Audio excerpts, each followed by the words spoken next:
Bonsoir à tous, enfin bonsoir. Bonsoir. Il est 12h35 à l'heure où je tourne cette vidéo.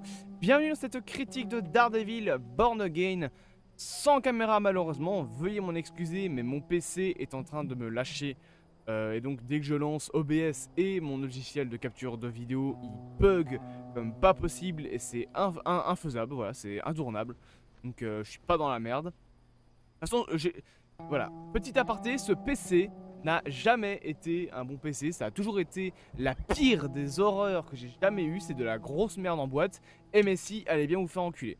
Mais bref, revenons donc à notre sujet, Daredevil Born Again, épisode 3 est sorti, un épisode plus tourné sur le côté avocat de Daredevil que vraiment sur l'histoire des super-héros. On a quand même bien évidemment le truc avec la pègre et Wilson Fisk, qui d'ailleurs est assez intéressant parce que Wilson Fisk essaye tout doucement voilà, de poser ses marques en tant que nouveau maire de la ville et il essaye de montrer qu'il va faire bouger les choses, etc. Donc c'est quelque chose que j'aime plutôt bien, la manière dont ils ont mis ça en place dans la série, je trouve que c'est plutôt cool. Un épisode aussi qu'on pourrait limite appeler le tribunal parce que les trois quarts de l'épisode c'est donc l'histoire du procès de... alors son nom ça va être compliqué, Hector Alaya, c'est ça. Donc White Tiger, joué par Camar de Los Reyes, qui était un acteur qui nous a quitté en 2023 suite à un cancer. D'ailleurs l'épisode 2 de la série Daredevil lui était justement dédié. Un épisode, alors bien évidemment, je pense que j'ai pas besoin de le préciser, mais si vous êtes là, bah pas chier parce que vous êtes critique. Ne cliquez pas sur une vidéo critique si vous voulez pas vous faire spoiler, mais enfin bref. Donc on a cet épisode qui est beaucoup plus tourné sur le procès et est-ce que Matt Murdock va réussir finalement à lui éviter la prison. On a pas mal aussi de démonstrations, on va dire, du côté un peu corrompu de la police avec, comme on l'a eu à la fin de l'épisode 2, le fameux truc avec le symbole du Punisher qui est présent un peu partout. Il est présent sur le cou d'un policier, sur la main d'un autre policier, sur un mur tagué avec marqué Triggerhead, qui veut dire donc énervé, ainsi. Donc voilà, on sent que les policiers corrompus vont lui voler un petit peu le symbole et probablement que Punisher va se ramener pour péter des gueules. Enfin, on sait qu'il va se ramener, on l'a vu dans la bande-annonce, mais on sait pas encore pourquoi est-ce qu'il va se ramener. Un épisode que j'aime beaucoup justement parce qu'il met en avant le côté avocat de Matt Murdock. Donc je rappelle quand même que Daredevil Born Again se passe 6 ans après la saison 3 de Daredevil et on est dans une période où Matt Murdock n'est plus Daredevil et donc il va essayer de mettre en œuvre ses compétences, on va dire, dans le monde de la vigilante, comme on l'appelle en anglais, donc de la masquée, afin de réussir finalement à sortir Hector Alaya de tout ce bordel, chose qu'il arrive à faire, notamment en découvrant qu'il est White Tiger. Alors il y a pas mal de petits retournements de situation. D'abord Matt ne veut pas que ce soit pris en compte dans le dossier, puis après quand il apprend qu'il était en civil au moment du meurtre du flic à la fin de l'épisode 2, bah là pour le coup Matt se dit ah bah au final je vais utiliser ça comme ma carte à jouer en disant regardez c'est un justicier, il sort tous les soirs pour aider des gens, etc. Est-ce qu'il a vraiment est-ce qu'il serait vraiment capable de tuer un policier, enfin bref, comme ça. D'ailleurs au final Hector Alaya sera acquitté d'absolument toutes les charges qui sont retenues contre lui, que ce soit homicide volontaire, homicide involontaire et alors je sais plus comment il le formule comme ça, mais en gros c'est baston ou agression qui mène à un homicide. Bah que c'était une charge différente, pour moi ça reste un c'est juste formulé d'une autre manière on va dire, mais de toute façon il est acquitté de toutes les charges qui sont retenues contre lui, il est donc libre. Let's go, c'est trop bien, c'est trop mignon, sympa. On a bien évidemment ce côté avec Puerto Rico qui est mis en avant, etc. Donc le personnage est vraiment intéressant sur seulement 2 épisodes, hein, on rappelle, enfin même allez 3 épisodes parce que White Tiger ça ne dure que 3 épisodes. Et la fin de cet épisode est aussi extrêmement marquante parce que l'épisode est un peu séparé en 2 parties. Tu as donc la partie avec Matt Murdock qui va réussir à acquitter Hector Alaya de toutes ses charges. Et de l'autre côté, tu vois Wilson Fisk qui voit la pègre de New York commencer à se taper sur la gueule et qui doit non seulement s'affirmer comme le grand patron, mais aussi s'affirmer comme le nouveau maire de New York. notamment en faisant réparer un trou sur la route avec l'argument du « je vous ai dit que les choses changeraient, je fais changer les choses ». Voilà, il se fait de la pub quoi en gros. Il profite d'un instant pour montrer qu'il peut faire changer les choses dans le pays. Et le pire c'est que eh ben, ça marche. Mais évidemment, fallait bien que ça marche. C'est quand même sacrément con. Mais du coup, voilà, on a ces deux arcs qui sont terminés et qui se rejoignent du coup à la fin quand justement Wilson Fisk voit que Hector Alaya est acquitté et ça lui le met un petit peu en rogne. Puisque Hector Alaya, pour lui, voilà, donc c'est un justicier. Il ne méritait pas d'être acquitté. Et il dit même que voilà, Hector Alaya aura finalement ce qu'il mérite.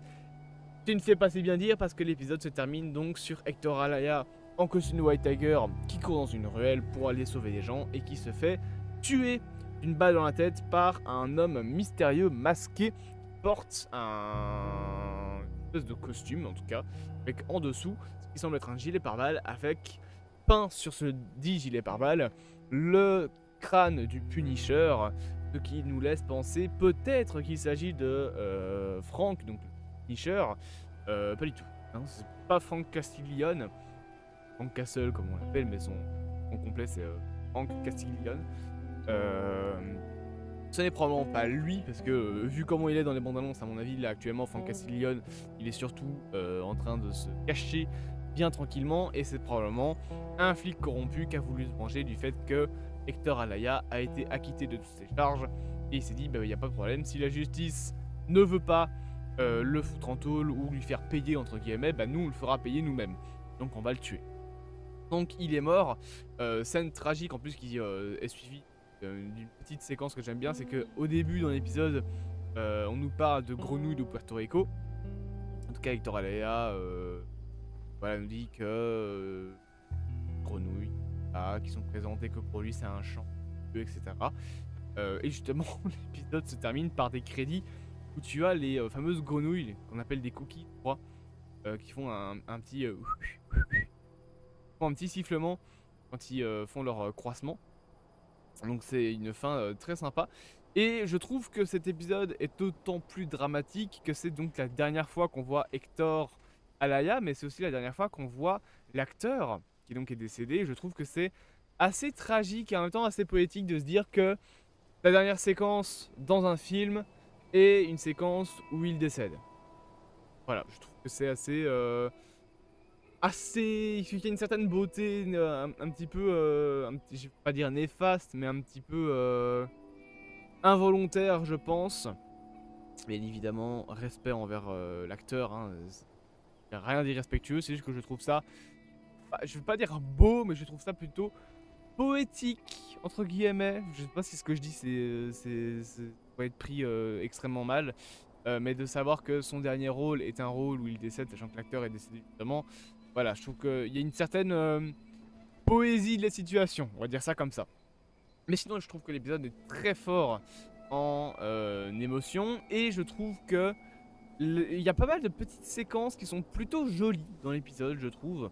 Notamment une séquence où Matt Murdock est tout seul dans le... comment dire, dans le tribunal avec la lumière qui passe dans la fenêtre. Alors j'avais vu plein de personnes se plaindre, ouais, c'est trop gris, nanana. Je trouve pas, je trouve que la série est vraiment jolie en termes de couleurs. Et aussi il faut se rappeler que cet épisode, enfin cette partie de l'épisode, en tout cas ce plan est censé faire allusion à Matt Murdock qui rentrerait dans une église. Mais il a abandonné l'église, comme il a abandonné son costume de Daredevil. Et donc il est en tant que Matt Murdock dans un tribunal au lieu d'être en tant que Daredevil dans une église. De toute façon, ça c'est pas un secret, comme je l'ai dit à un ami quand on regardait l'épisode ensemble, je pense que Daredevil ça doit être le mec, le catholique le moins catholique du monde. C'est-à-dire le gars, toutes les 2 semaines il change de copine. Je pense pas vraiment que ce soit très intéressant dans la Bible de... Enfin, que ce soit vraiment bien, voilà, que ce soit vraiment très religieux de changer de compagne toutes les semaines. Je veux dire, en 6 ans, il s'est quand même tapé Karen, une autre fille, chez Hulk, et on sait très bien qu'il va y avoir d'autres personnes. C'est comme Iron Man, le nombre de relations qu'il a ce type-là, c'est abusé. Et, voilà, je pense pas, je suis pas religieux, mais je pense pas que ce soit très catholique hein, de faire ça comme ça, mais bon bref, on va pas s'aventurer sur ce genre de terrain. Mais sinon voilà, l'épisode je trouve plutôt joli en termes d'écriture. J'aime ce qu'on nous montre, j'aime suivre les épisodes et ça fait plaisir de suivre un Marvel comme ça. C'est assez intéressant et en plus, là, en tournage, ça c'est très... C'est à peu près tout ce que j'avais à dire, voilà. Je vais pas parler, pas spécialement parler plus que ça, c'est une petite de 10 minutes, ça fait toujours plaisir on va dire. Désolé si ma voix est un petit peu cassée, un petit peu... C'est parce que j'ai fait du doublage hier, j'ai la voix complètement détruite. Moi en attendant je vous dis à bientôt pour prochaines aventures. Normalement aujourd'hui je sors aussi une vidéo sur Lilo et Stitch pour réagir au trailer, probablement sur TikTok. Je n'en parle jamais mais n'hésitez pas à venir me suivre maintenant sur le nouveau TikTok de la chaîne, c'est TikTok bien évidemment, comme partout. N'hésitez pas aussi donc à vous abonner, à partager, à liker, à commenter, ça vous connaissez la chanson. Et on se dit à la prochaine pour un nouvel épisode de Daredevil Born Again. Bonne journée à tous.